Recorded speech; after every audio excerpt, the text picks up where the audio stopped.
I'm Erin Pomrinke, the town's communications director, and I'm joined with our public works director, Brian Gottschalk. Thanks for joining us today, Brian. Sure.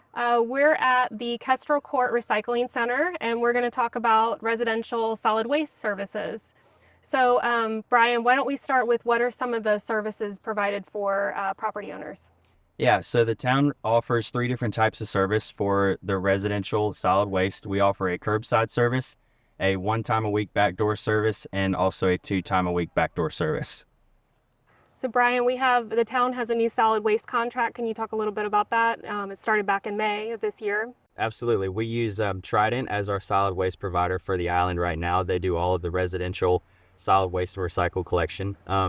As you said, we contracted with them back in May. The reason why we have them is our current provider, the contract ended up expiring. So we put out for bid, and Trident was the best selection. So we use them right now for, again, residential and commercial solid waste on the island. And so we also have some items behind us that we're going to talk about where they go, which bin they go in. So we have a recycling bin behind us and also a garbage bin.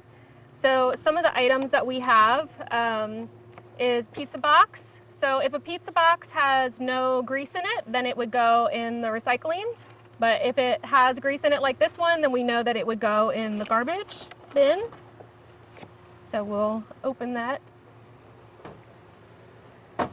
So plastic water bottle is a little unique. If the cap is off, this part, if it's by itself, would have to go in the garbage. If it's attached to the water bottle, then all of this can go in the recycling. If the cap is not in it at all, then this bottle could go in the recycling. And that's because this cap by itself, the recycling equipment can't sort it properly, so it doesn't go in the right place. So since this is connected, we'll put this in the recycling bin.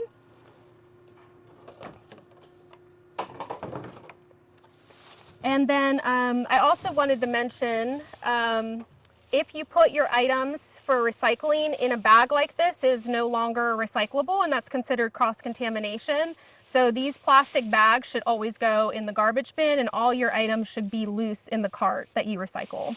So this itself will go in the garbage bin.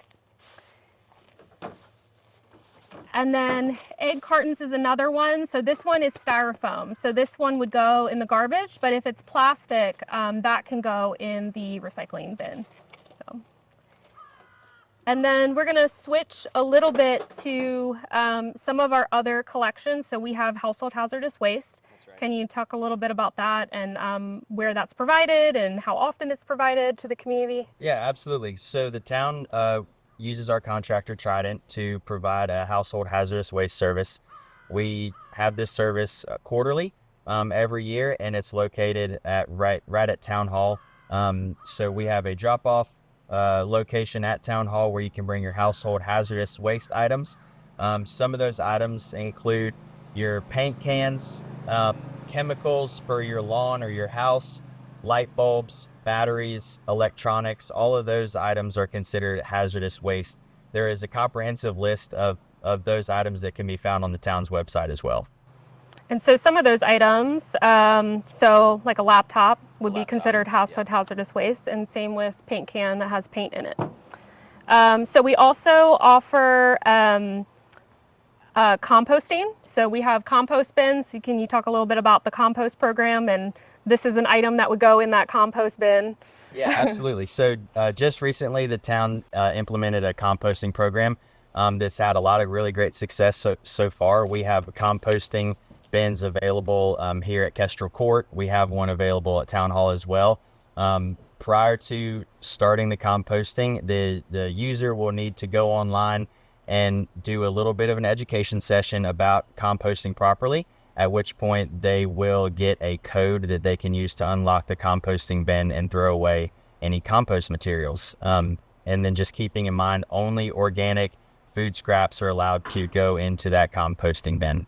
And so one of our other items up here is a beach chair. And so that's one of the items that can be collected through brown trash. So can you talk a little bit about brown trash? Yeah, brown trash is another service that the town provides quarterly. It's typically on the same day as our household hazardous waste collection. Brown trash is pretty much your bulky items that aren't going to fit into your trash can or your recycle can. So beach chairs is a good example of that. Bed frames, different appliances that are within regulation as long as they don't have any chemicals in them as well. And then other bulky items, different furnitures can be placed on the curb the night prior or the morning of up till 7 a.m. for collection curbside for your brown trash day. So Brian, can you also talk about yard debris? Yeah, absolutely. Yard debris is another service offered by Trident, and they collect yard debris weekly on Thursdays throughout the year. Yard debris is a curbside service, so all yard debris needs to be put on the curb in front of your residence. All loose material needs to be put in brown bags that are able to be picked up by the contractor. And then all larger debris needs to be broken down into 4 feet in length, no more than 4 feet in length, and no more than 4 inches in diameter. So Brian, we also offer document shredding. Can you talk a little bit about that as well? Sure thing. We do offer document shredding. We contract with a company that comes in to town hall.